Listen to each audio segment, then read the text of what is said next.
sounded on Saturday in the Sooners' 24-13 win over Michigan. Now up at the podium, Coach Brent Venables. All right. Good morning. Got to go on the road for the first time with this team. Looking forward to the challenge. Playing a much different-looking Temple team this week, coached by Coach Keeler, as I talked about after the game. Again, one of the more successful coaches in the history of FCS, the only coach to win 2 national championships at 2 different places.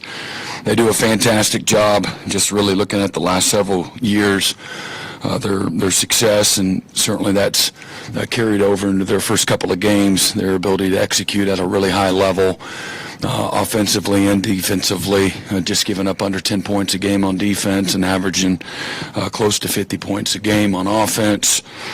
They've done a remarkable job in a very short window over the last several months since they got on the campus. They got great balance in their offense, averaging 260 yards rushing a game, 255 passing. They've passed for 10 touchdowns and rushed for 3. They've outgained their 2 opponents by 600 yards. So regardless of who their opponents have, that they've played here, they've completely gotten after them. They're third in the country in pass efficiency, 71% conversion rate on third downs, and 9 out of 9 in the red zone. They've spread the ball around as they've, thrown the ball, and they haven't allowed any points in the second half of any of their first 2 bowl games. So, great opportunity for our guys to again go on the road, be tested in an unfamiliar environment. We're going to have to play well on the road. It's an early morning kick, so everything, as I told the team yesterday, the schedule for the week is completely changed from what they've been comfortable with here these last couple of weeks, and those things matter. So we got to do a great job from a mental standpoint.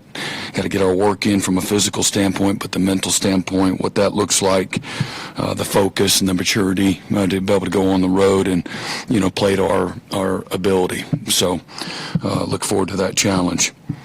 Okay, we'll start on the far right side, Barry Trammell. Yeah, Hawkins, do you have a plan for Michael in terms of when you want to play him, in what situations? I know you'd probably like to redshirt him, but you still have 4 games. Do you have some sort of broad plan for Michael? Yeah, you'd like to think that you can control that, and we certainly could, but we might pigeonhole ourselves too. And so, we're preparing him every single week like he's a guy that's got to go in and take 70 or 80 snaps, and until our hand's forced, we're not at any liberty to be able to, hey, let's just get him in for a few series here. And so trying to be thinking both short-term and long-term, would hate to, burn his year unnecessarily. So, I think the course of the season will kind of work itself out, but we're going to be very mindful of not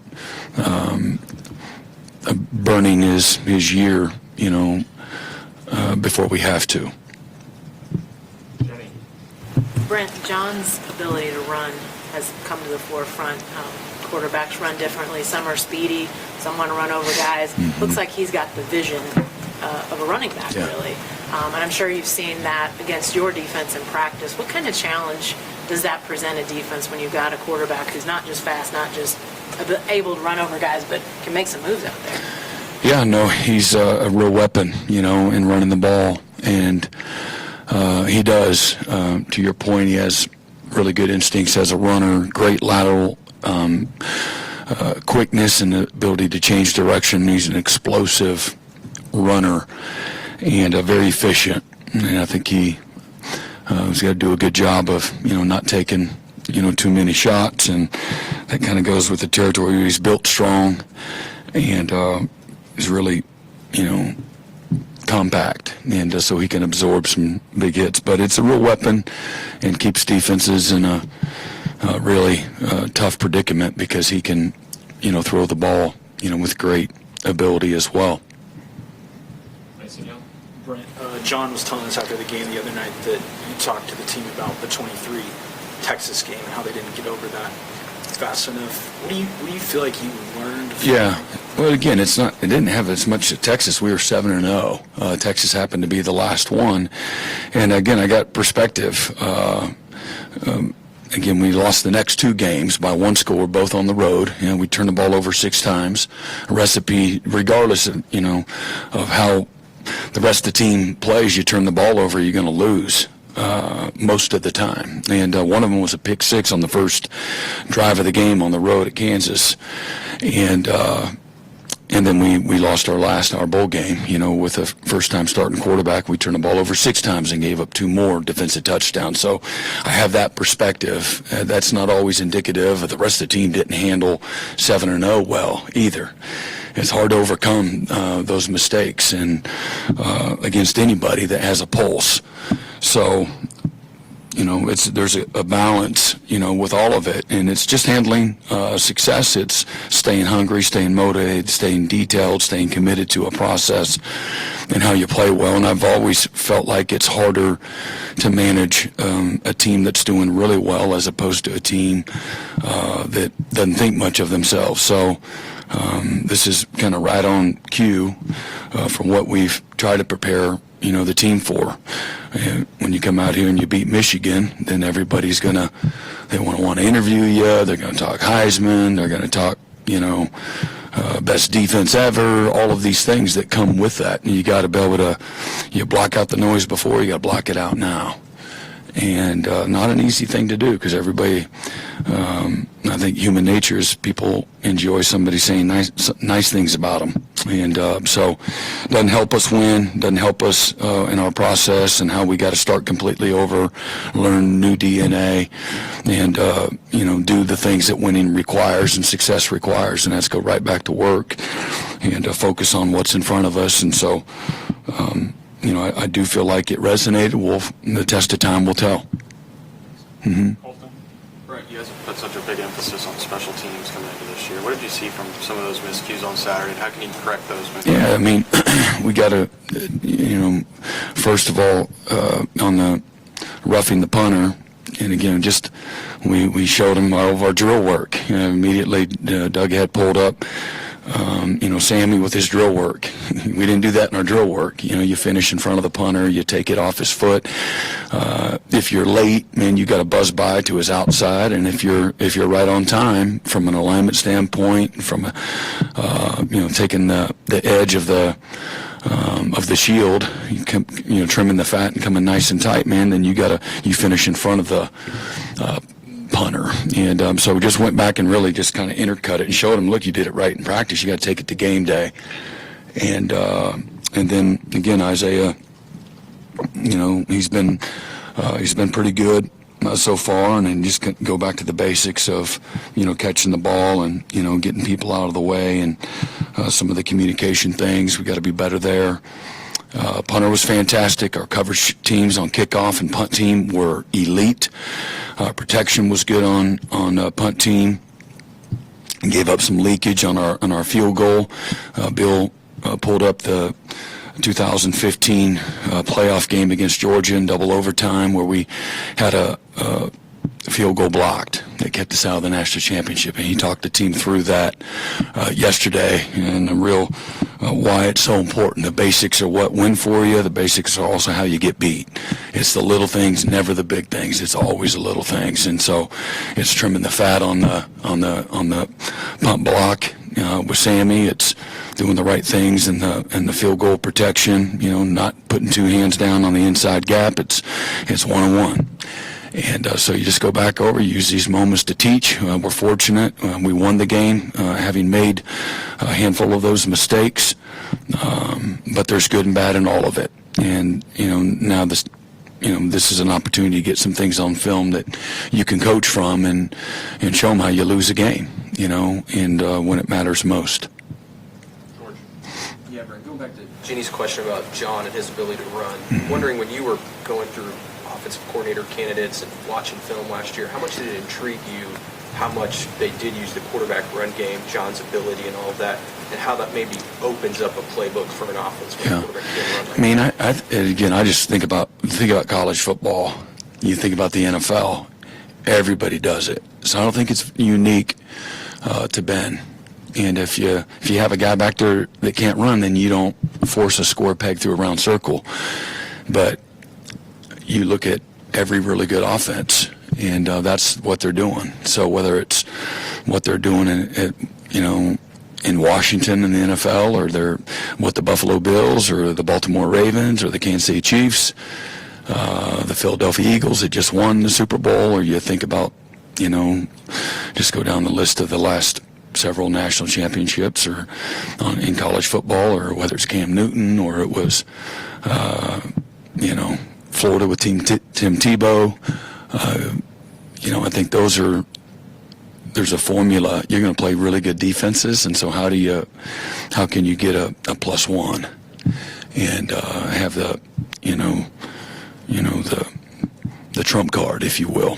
So was that did I see that on film? Yeah, we saw that. But I do think that most modern offenses are doing it to some degree. And when you got a capable runner back there, you're willing to do that. There's always risk involved, as well. And you got to be prepared to live with that too. Mm-hmm. Brent, I wanted to ask you about Peyton Bowen. I know he dealt with some injuries, some lingering stuff the first couple years, but he played every snap against Michigan. Seemed like the consistency's there. Just how important have these first couple weeks been for him? Just having a baseline, being out there, being consistent. Yeah, starting in the summer, he was really started to amp things up, getting back into the flow of things. We kind of shelved him. The turf toe that he had, it's a very aggravating kind of injury that just is hard to go away unless you just completely get off of it. And he really responded well. I think that he recognizes he's had a great humility and a maturity about him, maybe more so. He's always been humble, but more so, I think he showed up with more of a purpose, like, all right, man, I'm running out of time. And he felt really good for the first time. I think he'd be the first one to tell you. And the game has slowed down tremendously for Peyton. And he's more and more comfortable from a leadership and a communication standpoint. He's able to see things from a different lens just by going on year 3. And then I think maybe also being injured the last couple of years just with some nagging. He had an ankle, foot, and then the toe. I think has created a different sense of purpose for him too. Mm-hmm. Yeah, Brent, we heard all last week, biggest recruiting weekend since you've been the head coach here. What was that balancing act of making sure you had the right product to go on the field Saturday night, but also trying to build the bond relationship with all the kids that were coming in? Well, we have a really deep staff. I think our front office staff, our recruiting staff, led by Jolie Ali, and then our full-time coaches as well played a part in that. Our committed prospects for the 2026 class also played a part, in hosting and recruiting as well. It's the best asset that you have are your players, that are either committed or, in the locker room. And then our guys are just our guys in our locker room, and they do a really good job. They care about Oklahoma. They care about, who comes into that locker room, and they know that if we're going to continue to be successful, then it's going to take all of us. And so they do a wonderful job. So it was good. I met with several guys before the game, and there's a balance there. And nothing is more important than winning.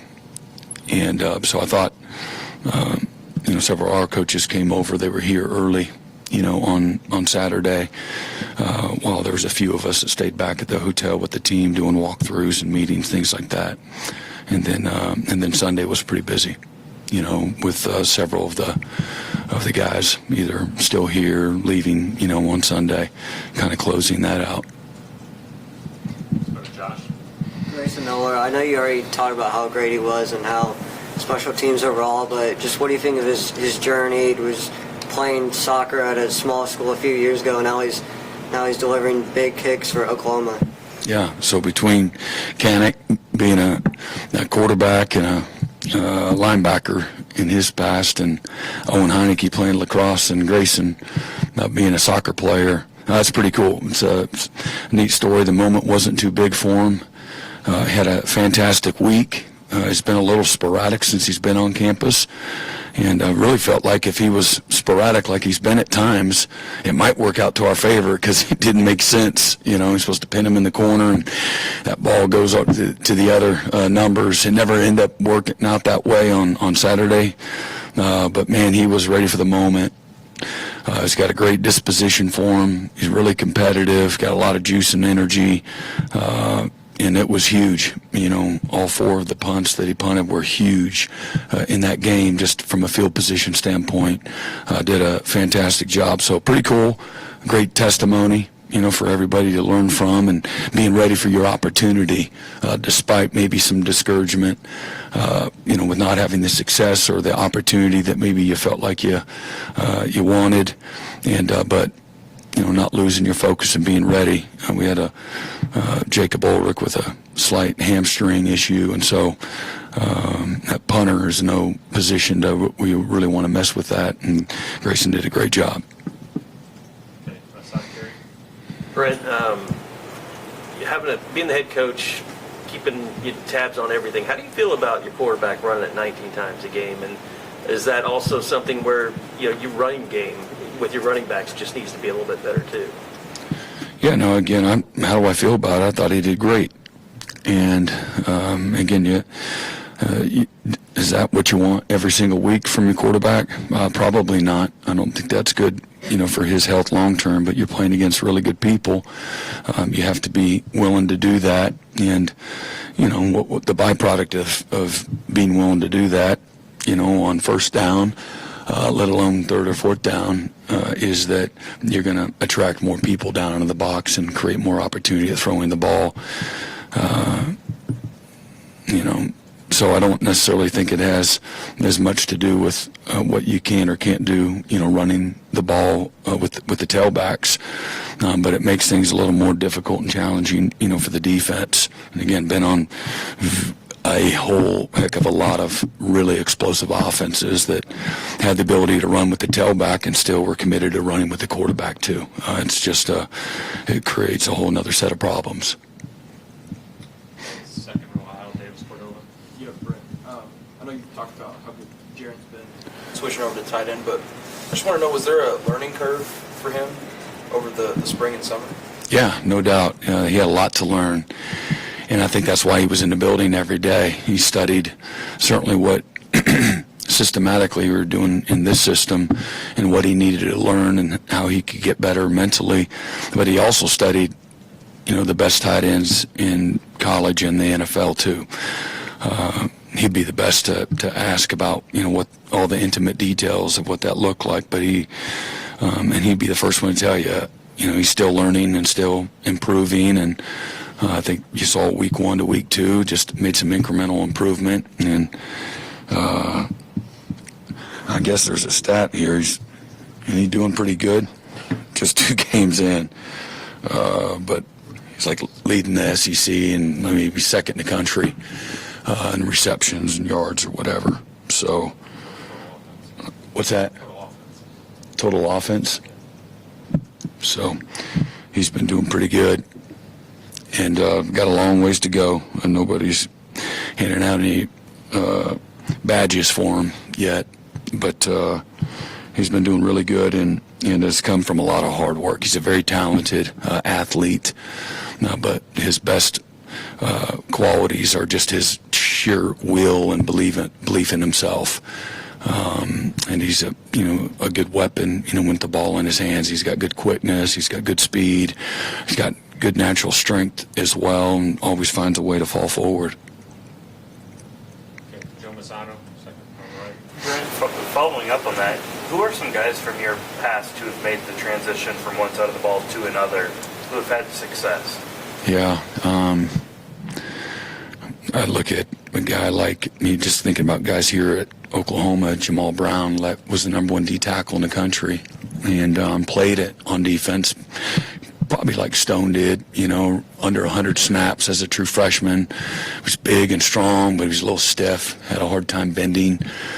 And he moved over after his freshman year and won the Lombardi and two-time All-American, first-round draft pick. Andre Wofolk went from receiver to corner and became a first-round corner. Isaiah Simmons recruited. He was out of high school. He was a high school receiver, and we moved him to safety, and then ended up moving to linebacker, and he ended up winning the Butkus Award. A lot of people recruited Dusty Dvorak as an offensive guard, and he played a little bit of both in high school. I don't know. Doesn't really constitute moving. Derek Strait was a high school quarterback, played no defense, and he ended up winning the Thorpe Award after a red shirt his freshman year. But I'm sure there's several other guys. Dan Cody was a quarterback and a kicker. Played a little bit of a linebacker, stand-up linebacker, and ended up winning the Ted Hendricks Award as the best defensive end in college. But so anyway, there's a few guys. I'm sure our own roster's probably got a few more, but those are guys that come to mind. Mm-hmm. Brent, after, I've covered you a long time, so I know you're never satisfied on defense. But what do you think of the defense after 2 games? What do you think you have? Well, I think they've, answered the challenge of the first 2 weeks of the season, and that's it. Every opponent's a little bit different. What I've appreciated, the volume of work that this defense is committed to, both what's required and then what's not required. And as I've said many times, what's required is never enough.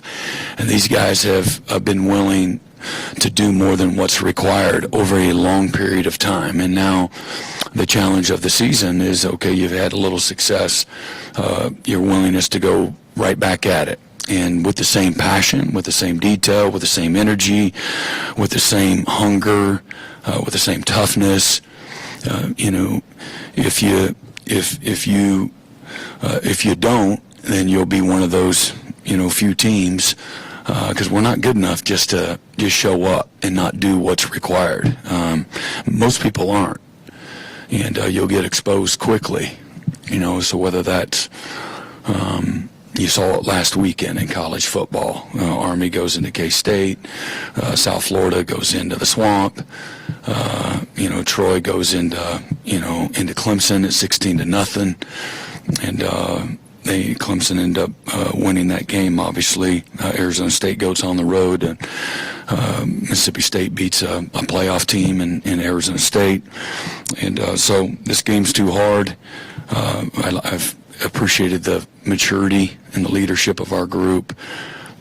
They're saying all the right things, and so far so good. I think that they are humble, they're driven, they're not satisfied. They got long-term vision of what they want to accomplish, and I don't think they have their head in the sand. They value the success has come from the work. The confidence that they have has come from the work. And again, as I said, there's a lot of the guys. We have 7 on defense that this is year 4. So they've been through some pain. And when you've gone through what they've gone through, I don't think you walk the same.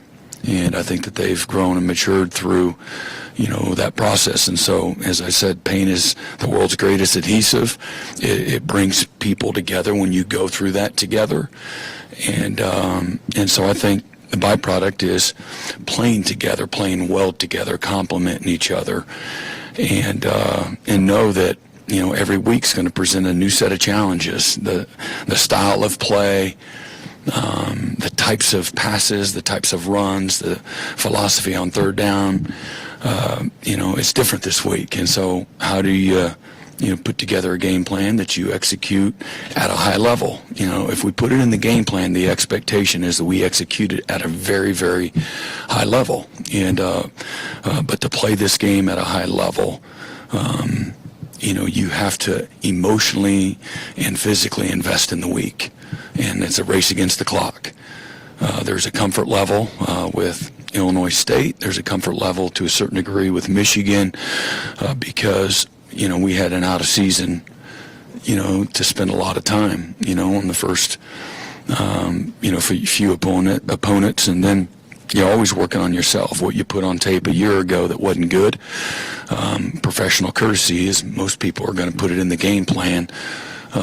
If you show that these are issues that you had a year ago. And so we've worked relentlessly at anticipating that and getting better, incrementally. Being better in all the efficiencies, the fundamentals, the physicality, playing great team defense. And so the challenges are going to be different every single week. And like I said, to start things, this is going on the road. Everything's new. You don't have the same comfort of going right out here to the Marriott, on Highway 9, and being 2 miles away and having everybody happy to see you.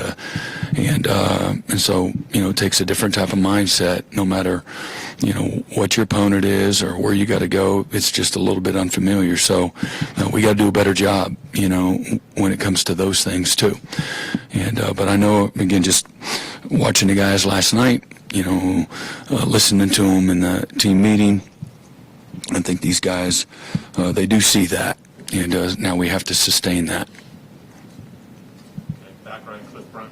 But I love the guys playing with passion and energy and, pointing and running. When guys are making plays, man, they're running to their teammates, that's infectious too. Coach, I wanted to kind of maybe piggyback a little bit off of that and talk about a specific aspect of your defense, and that's sudden change situations where the defense has to come in after a mistake by the offense or special teams. You guys have 4 turnovers this season, and on the series following those 4 turnovers, y'all have given up 39 yards, 1 first down, and 6 points. Points coming off of field goals in short field situations. Minus that 23-yard run, first play of the first turnover, 14 plays, 16 yards, no first downs. Even after the roughing penalty against Michigan, you gave up some yards load up in the red zone. Didn't allow any points, they missed a field goal. Teams don't always respond well to those situations. A lot of times those situations can break you. What does it mean to you, and what does it say about your guys' mentality that they consistently respond in those situations? Yeah, no, I think we have a bunch of tough guys. I mean, you don't do what you just said, have that type of result without having, great mental toughness. And so we got tough guys. Our coaches, they coach the players tough. We talk about, the choppy waters, the headwinds, the adversity of game day, people punching back. You find truly about a player, a unit, a staff, whoever, in moments where there's real challenge, not when everything's going great. It's, and that's the challenge. We talk about that every single day. And try to create a lot of pressure on the practice field every single day. I believe that you can do that. I think that's important that you do that. Push guys, to their limits. They have to be willing. The really good players take themselves to that uncomfortable space. They recognize the value of doing that and physically and mentally pushing themselves. And so I think that's a testament to, the heart and soul of, these players to continually to do that, and the coaches that have, developed that trait as well. I think you can recruit it, and I think you nurture it, and then you practice it, often. Okay, time for one more. Back to the left side, Jake. Coach, you talked about Owen last week, his desire, his determination to make an impression and to get some playing time. Had to be fun on Saturday to watch some of that come to fruition, all the hard work and determination that's put in. Yeah, that's to me what it's all about. And I think, another byproduct of that is some other guys that maybe have been fighting for an opportunity. And I think it lends credibility for them to keep swinging, keep working, keep being prepared. It's great. Owen is a well-respected. He's a really good leader. He's made the most of his opportunity. I think he's shown that he's a really good athlete, got great instincts. He plays wide open. He's got tremendous endurance. He understands how he fits into his role and everybody around him. That's why he plays aggressive, because he knows I got to come under that block because the safety's outside of me. So he can shoot his gun in a really fast, explosive way, taking away, reducing pad surface and things like that. He knows within the system, that's where I fit. And so he looks extra fast, and he looks like he knows what play's coming. But I think that's the confidence of knowing the system and what everybody else is doing, not just his job. And we meet as a back seven every single day to try to get guys like him to play that fast. So it's not centered on just linebacker position and what you're supposed to do. It's the why. It's what everybody else around you is doing. And so collectively, I think you're seeing more and more guys like Owen that are playing in a fast, sure kind of way. And but really proud of him not giving up on himself and not giving up on his opportunity. As I said, I kept throwing him out of practice, like, man, literally, get the hell out. I just told you. And shame on me. But give credit to him. He's the one that's put all the work in and continued to keep showing up, even if he didn't have the same opportunity that he's experiencing, right now. That can get, I'm sure, discouraging for a lot of people. And, his family support him. His Uncle Corey has supported him. And what a great testament. He's good soil, he's good bamboo in the law of the bamboo tree, right? That you just keep watering the bamboo, and eventually, if you got the right soil, you got the right stuff, that, man, you have the kind of, moment that he's having right now. Thank you, Coach. All right, you got it. Thank you. That was head coach Brent Venables. Thanks for listening to the weekly Sooner Football